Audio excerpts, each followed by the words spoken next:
So my dear students, हमारे पास rotational motion का 2024 अप्रैल में आया हुआ क्वेश्चन है। नेक्स्ट क्वेश्चन में गिवन है a solid sphere and hollow cylinder rolls up without slipping on the same inclined plane with the same initial velocity v. The sphere and cylinder reaches up to maximum height h1 and h2 respectively. Okay, uh, above the initial level. The ratio of h1 and h2 is n by 10. What is the value of n? तो यहाँ पर हमको energy conservation का concept use करना पड़ेगा। Okay, हम यहाँ पर kinetic energy plus kinetic energy for rotational motion plus translative motion दोनों का यूज करेंगे, है ना। तो अगर हम यहाँ पर पहले बात करते हैं सॉलिड सिलेंडर की, किसकी बात करते हैं? सॉलिड सिलेंडर की, है ना। अब सॉलिड सिलेंडर की बात करेंगे तो वहां पर जो काइनेटिक एनर्जी होगी 1/2 I omega square, okay, plus 1/2 m v square, okay, is equal to mgh1। और सेकेंड केस में अगर हम देखेंगे तो यहाँ पे वैल्यू पहले स्फीयर के लिए हम सारी वैल्यू पुट कर लेते हैं।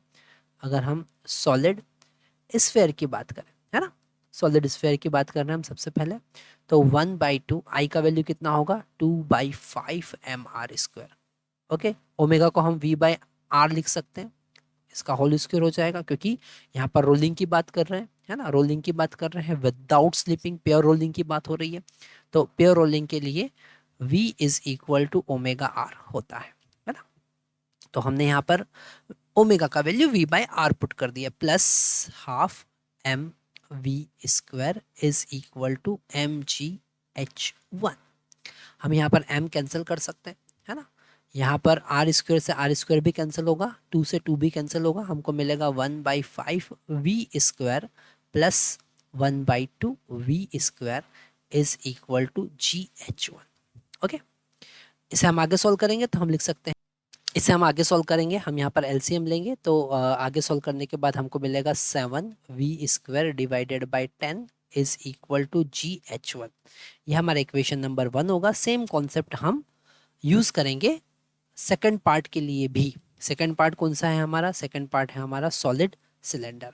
ओके, अगर हम सॉलिड सिलेंडर के लिए फिर वापस से कॉन्सेप्ट यूज करें, half I omega square plus half m v square, है ना, rotational kinetic energy plus translative kinetic energy is equal to mgh2। Okay, क्योंकि वो उतने ही जो भी उसकी काइनेटिक एनर्जी होगी वो पूरी कन्वर्ट हो जाएगी पोटेंशियल एनर्जी में और उतनी हाइट पर वो जाएगा। तो 1/2 आई का वैल्यू क्या है यहाँ पर? आई का वैल्यू है एम आर स्क्वायर। अगर हम होलो सिलेंडर की बात करें तो उसका मोमेंट ऑफ इनर्शिया रिंग जैसा होता है, एम आर स्क्वायर। ओमेगा को हम फिर से v/r लिख सकते हैं, है ना, क्योंकि ये प्योर रोलिंग परफॉर्म कर रहा है, plus 1/2 m v square is equal to mgh2। M यहाँ पर कैंसिल हो जाएगा, है ना, आर स्क्वायर भी यहाँ पर कैंसिल कर सकते हैं, ये हो जाएगा v square is equal to g into h2। ये हमारा इक्वेशन नंबर 2 हो गया।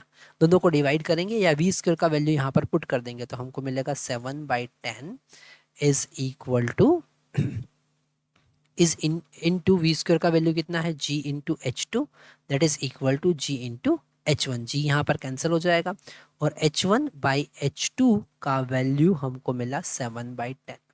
ओके, तो यहाँ पर n का वैल्यू कितना आया? n का वैल्यू हमारे पास में आया 7। तो आप एंटर करेंगे 7, कितना एंटर करेंगे? 7। तो यहाँ पर हमारे पास रोलिंग का कॉन्सेप्ट अभी आया है, क्योंकि लास्ट लेक्चर में हमने रोलिंग से रिलेटेड कॉन्सेप्ट देखे थे और वही कॉन्सेप्ट हमारे सामने यहाँ पर क्वेश्चन में आया है। तो आप समझ सकते हैं रोलिंग एक इम्पोर्टेंट टॉपिक है, रोलिंग ऑन इंक्लाइन प्लेन, जिसमें हमने एनर्जी कंजर्वेशन का कॉन्सेप्ट यहाँ पर यूज़ किया है। Thank you.